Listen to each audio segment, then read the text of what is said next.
Anong kikilos yun? Antayin daw si tatay ni Beyonce kumilos. Paano kikilos yun? Eh, bopol din yun. Alam lang nun, salamat po sa nagbigay ng bigas. Sabi ni Padi, oh.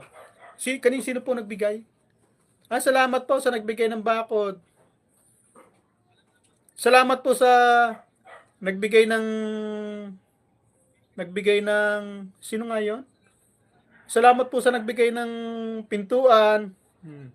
Tapos salamat po. Salamat po sa nagbigay ng pambili ng tangke. Magkakatubig na po kami. Tapos salamat po. Salamat po sa ano. Sino pa nagbigay ng ano po binigay niya? Pang roll up door. Salamat po sa nagbigay ng roll up door. Tapos may naman, kaway na naman. Salamat po. Salamat po sa nagbigay ng sliding door. Salamat po sa nagbigay ng foam. Tapos kaway naman sa salamat po. Anak ka ng tatay mo. Ilang kaya mo, Binerando? O Padi? Ilang kaya mo? Yung magpasalamat?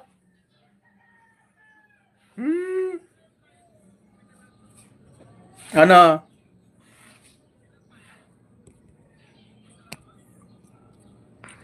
Hindi po pwede sa akin yan. Manood na lang kayo. Wala kayong karapatan mag-comment dito. Pag ginusto ko kayong i-hide, hide kayo. Hindi kayo mag-ano sa ano. Hindi kayo mamamayani sa channel ko. Pwede kayong manood. Wala kayong karapatan mag-comment. Ayan, mainis lang kayo. Marisa, ang tagal, mga aso kayong pinainan ng buto ni Bal at hinagis dito para din kayo malulong at manginain. Aso kayo.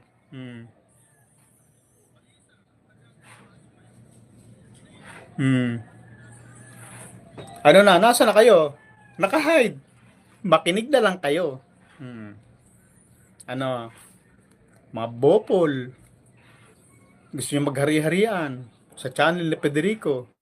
Hindi po pwede yan. Hindi nga ako for the views. Sasabihin ng mga kasama ko, wag mong i-hide, Sir Federico, for the views din yan. Naka?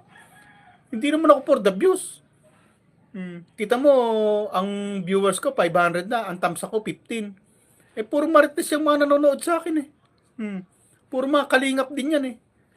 At kahit hindi kayo manood sa akin, mga kalingap kayo, ano naman,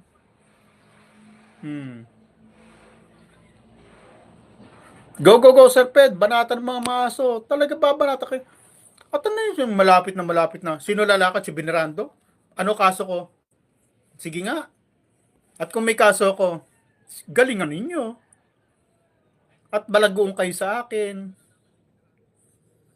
At pag kinasuhan ninyo ako, ang mangyayari sa inyo, back to you. Babagsak ang kalinga pag ako kinasuhan ninyo, ha? Sinasabi ko sa inyo. Mawawala tayong pare-pareho. Ang mga channel natin mabubulok. Mangyayari sa atin, magbablog tayo na ako nananahina lang nagbablog. Yung iba sa inyo dyan, nagbablog na lang na nanguhuli ng isda. Yung isa, paluto-luto. Ganyan mangyayari sa atin. Kaya huwag na huwag ninyo akong hamunin sa mga demanda. Dahil hindi ako basta ipis lang na pwede nyo tapak-tapakan.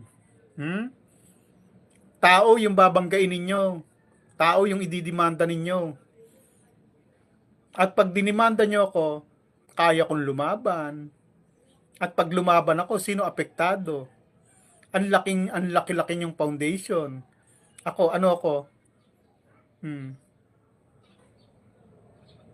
Pero, pag kinantinin nyo ako sa kaso-kaso na yan, ma-expose kayo lahat. At hindi po pwedeng hindi po ako lalaban. Tao rin po ako. May utak. May katawan. May diskarte. Hindi ako po pwedeng pag kinasuhan, kaso, sige kulong. Nek-nek nyo. Tingnan natin galing nyo. Sige nga, kasuhan ninyo ako para malaman natin ang galing nyo. Ang tagal ko na kayo hinihintay yan. Para matapos na tayo. Para mawala ng tuluyan ng kalingap. Hindi yung kaso-kaso. Panakot lang yan eh. Bakit? Sa dinabi-dami ng kaso nyo,